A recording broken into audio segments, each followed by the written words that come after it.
Donc ici dans Bing, j'ai juste tapé Family, image d'au moins 1000 pixels sur 1000, domaine public, et j'ai été chercher quelques images que je vais maintenant enregistrer pour faire la même chose.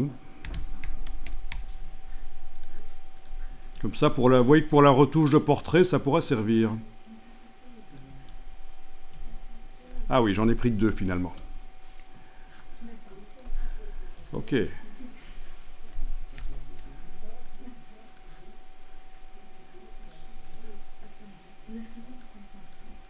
Voilà.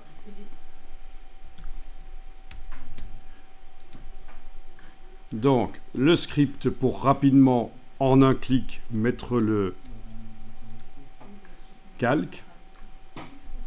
Et je vais tester avec le pinceau et la palette couleur qui est là sur le côté, en allant chercher des choses plus ou moins foncées ou claires. Je vais tester ce que ça donne. Ok, là j'ai assombri le fond. Je vais maintenant, avec une broche plus petite, éclaircir ou rétablir la version normale avec un gris moyen. Voilà.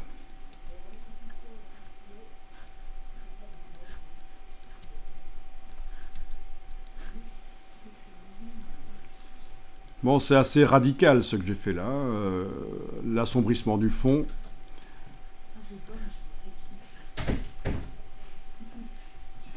Voilà, donc avant-après.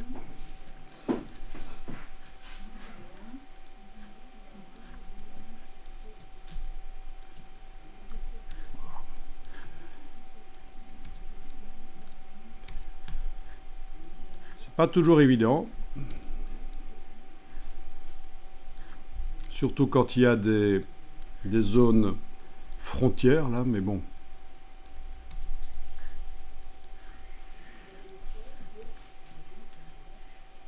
Voilà. Après, rien n'empêche d'en refaire un et de tester autre chose.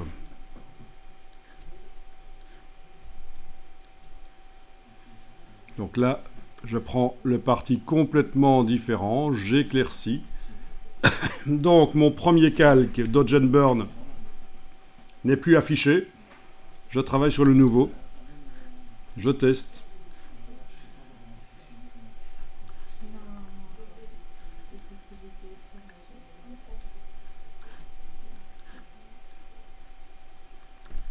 Non, annulé. Voilà, et donc voilà l'avant et après.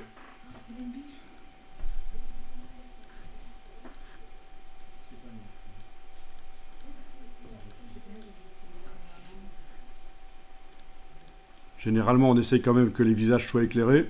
Si ça n'a pas été fait en studio avec un réflecteur, ça peut aider ici. Voilà. Donc, première version, assombrir. C'est pas terrible, on voit que ça sent la retouche. Deuxième version. Et alors, toujours, comme je vous disais, si vous pensez que c'est trop fort, l'opacité du calque, on diminue et ça fait une retouche moins forte. Pour l'autre, je diminue l'opacité de l'autre. Je teste, je vois. Voilà. Finalement, ça c'est une des retouches et ça c'est l'autre.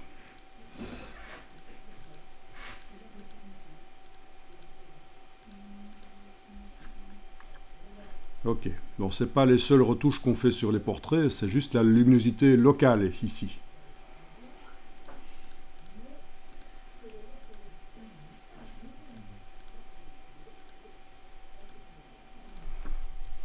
Ok, sur l'autre image pourrie là. Voilà.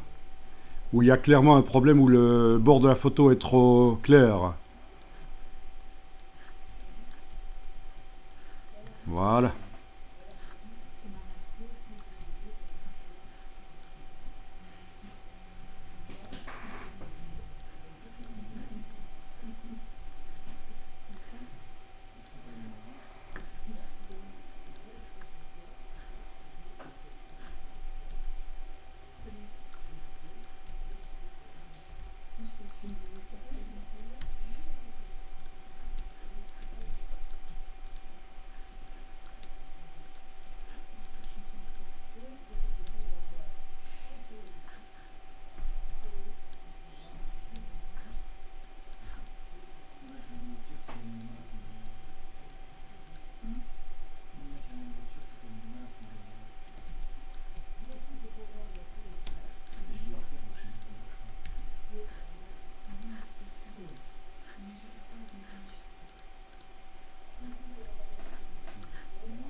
Ok, bon, en quelques secondes là, voilà, je suis passé de ça à ça.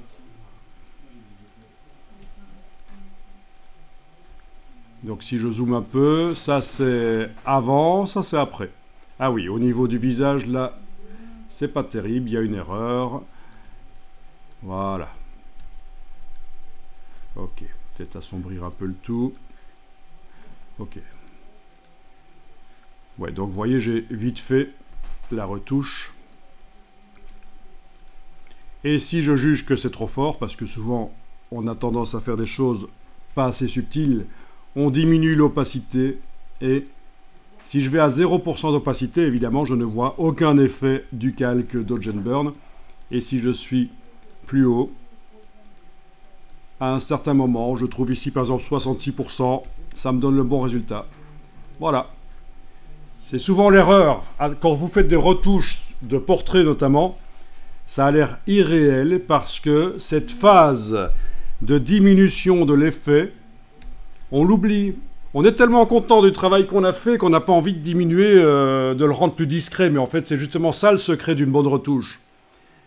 La bonne retouche se situe finalement entre la retouche que vous avez faite et le mélange avec l'original.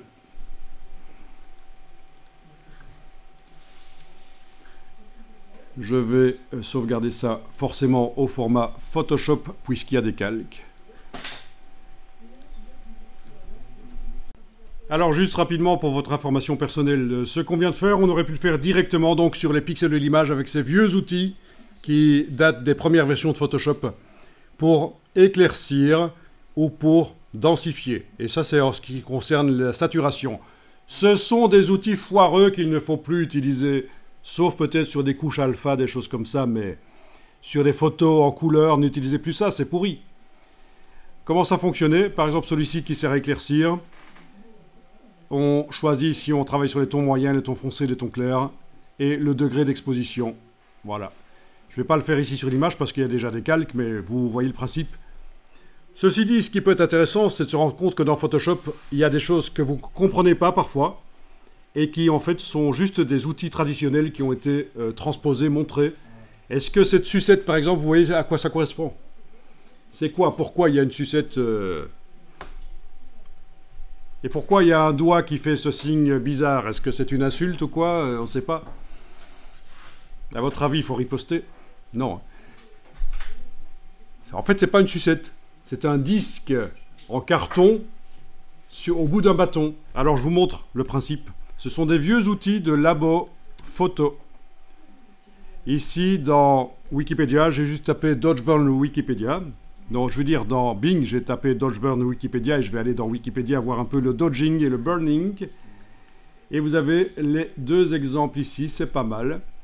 Voilà, on vous montre le Darkroom Burn.